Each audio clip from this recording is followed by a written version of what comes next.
مرة واحد راح للدكتور وقال له: دكتور، كل ما اشرب ماء بتطلع مني نكتة. قال له الدكتور: اشرب شاي بدل الماء.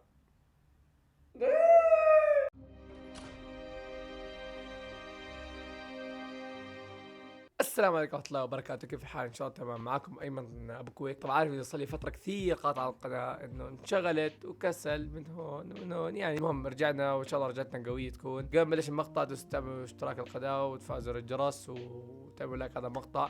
خلينا نوصل، نحن عندنا في القناه 214 مشترك، حاول نوصلهم 300. كيف؟ ليش؟ مع بعض يا جماعه. خلينا نشرح لكم فكره المقطع باختصار. هي في سناب شات في اللي هو شيء اسمه ذكاء اصطناعي، اللي هو الاي اي. حلو، هاي المحادثه بتحكي معها زي ما بدك تضحك، بدك مش عارف شو، بدك تخليها تنشئ اشياء معينه، صور. هاي طبعا بدك تخصص كمان الشكل ذكر او انثى زي ما بدك انت بكيفك. هسه شوفوا كيف. طبعا خليني اصور لكم اياها على الشاشه عشان ايش اورجيكم اياها. زي ما شايفين عندكم الصوره اللي هي هاي الذكاء الاصطناعي، سميها اي. طبعا بدك تسميها زي ما بدك الاسم.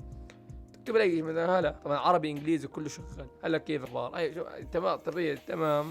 بديك الذكاء الصناعي طبيعي جدا. طبعا اللي مش ضايفني في سنابي هون نفس حساب الانستغرام، كلهم زي بعض هاي الحسابات، وزائد نحط لكم الكود تبع السناب. المهم احلى شيء سمعته، شيء مميز خطر على بالك لي عنه. طيب هون الفكره وما فيها، بدي اطلب منها تسوي لي قصص، تنشئ لي قصص، وتشوف كيف مستواها. هل مستواها حلو كويس مش كويس؟ هل القصص مقنعه؟ هل القصص بايخه؟ فنشوف نجرب. انشئ قصه. بحمل شوي. خلينا نقراها. طبعا ذهب يوم واحد طائر صغير. ذهب يوم واحد هي ذهب، مش ذهب. هاي ذهب يوم واحد طائر صغير اسمه توتو، يعني في رحله مغامره لجزيره سريه. اوكي، في بلش تشويق. وبينما كان يتجول في الجزيره وجد خريطه غامضه تشير الى كنز مدفون. حلو. قرر توتو البحث عن الكنز. في عنصر تشويق موجود وسط الغابات الكثيفه والاشجار الضخمه. بعد مغامرات مثيره ومواجهات العديد من العقبات، وصل توتو اخيرا الى موقع الكنز. اكتشف ان الكنز ليس ذهبا او جواهر. حلو. الذهب شو؟ الكنز عفوا شو؟ بل كانت قدرة توتو على الطيران بسرعة وحرية أكبر من أي وقت مضى. طب هو أصلا عصفور، ما علينا. عاد توتو لبيته بسعادة كبيرة، وكان لديه الآن القدرة على استكشاف العالم بشكل جديد ومثير. حلو سيك. أتمنى أن تكون القصة عجبتك. إذا والله قصة تعبانة، احترامي. خلينا نجرب نحكي له انشئ قصة حزينة. تمام، شوف القصة الحزينة. فهمت، سأحاول انشاء قصة حزينة لك. يا عيني حاس فيني لك. في قرية صغيرة عاشت فتاة اسمها ليلى. اوكي، كانت فتاة طيبة ومحبوبة من قبل الجميع في القرية. تمام. ولكن في يوم من الايام كان دبان، انا حنجرت بصور برا، فموضوع مؤذي. ولكن في يوم من الايام اصيبت ليلى بمرض خطير لم يمكن علاجه. بدأت حالتها تتدهور يوما بعد يوم، وكان الجميع في القرية يشعرون بالحزن العميق لهذا الوضع المأساوي. والله جد قصة حزين. رغم كل الجهود التي بذلت لإنقاذها، اضطر الأطباء إلى إعلان عجزهم عن شفائها. يا حرام. وفي ليلة من الليالي رحلت ليلى إلى عالم آخر. لا جد حزينة. تاركة وراءها ذكريات جميلة وحزينة في نفوس الجميع الذين أحبوها. كانت رحيلها صدمة كبيرة للجميع. كان رحيلها. يلا بديش أكون مدقق أستاذ عربي هسه. وظلت ذكراها تعيش في قلوبهم للأبد. يا جد قصة حزينة. أتمنى أن تكون قصة أوكي. لا والله صراحة عجبتني، في مستوى. يعني صراحة قصة جميلة. هاي لايك. نجرب بدل القصص، نجرب نخليها تألف أغنية. الله يستر، أنا حاسس حتهبد من الذين. طبعا سأحاول ألحن كلمات الأغنية. في سماء الليل الساكنة ترقد النجوم البراقة، تحكي قصة حب تبقى في قلوبنا مشرقة.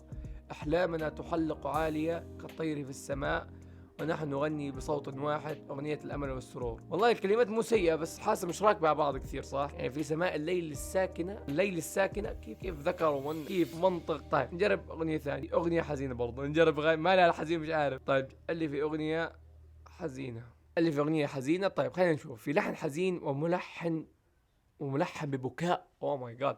سأحاول كتاب بعض الكلمات أغنية حزينة لك. لحنها هيك مرة واحدة ولا عن نقرأ طبيعي؟ لا، نلحنها مرة واحدة. في داخل القلب ألم عميق ينبض بحنين وحزن، ذكريات تأبى الرحيل تملأ الروح بالكآبة، أشواق تطوف كالظلال في أرجاء الذاكرة الحزينة. الله. وأنا ها هنا وحدي أغني ليلة ممطرة بدموع الأفق أو الأفق والآفاق اللي هو يا اخوان. اتمنى والله كلمات صراحة نايس. بدك إيه زي كاظم الساهر يمكن يزبط. في داخل الألم. يا جماعة أول مرة أغني وآخر مرة أغني بس لا والله كلمات جميلة. طيب خلينا نجرب مستوى في النكت. طلبتي نكتة، طلبت لحالك، قال لي طلبت مش طلبتي. الله، واضح انه ذكاء اصطباحي. طيب اليك واحدة. مرة واحد والله كاتب هيك، مرة واحد فاهم داخل الجو معانا. مرة واحد راح للدكتور وقال له دكتور كل ما اشرب ماء بتطلع مني نكتة. قال له الدكتور اشرب شاي بدل الماء. لا يعني صراحة نجرب أغنية نكتة ثانية بلكي تحسن المستوى. عشان هيك أنا هيك حنجرب. في واحد قال لصاحبه شفت البحر لما يبكي؟ رد عليه صاحبه لا، شو بيبكي عليه؟ قال لأنه بحار. يا جماعة برأيي تكنسلوا الفكرة. خلوه على القصص والأغاني، ها بيجي شوي، بس خلوه على القصص أفضل، لأنه صراحة غير هيك سيء. فكانت تجربة ممتعة جديدة منه، أول مرة أجرب زي كذا. خاصة يسألوا أسئلة ذكية.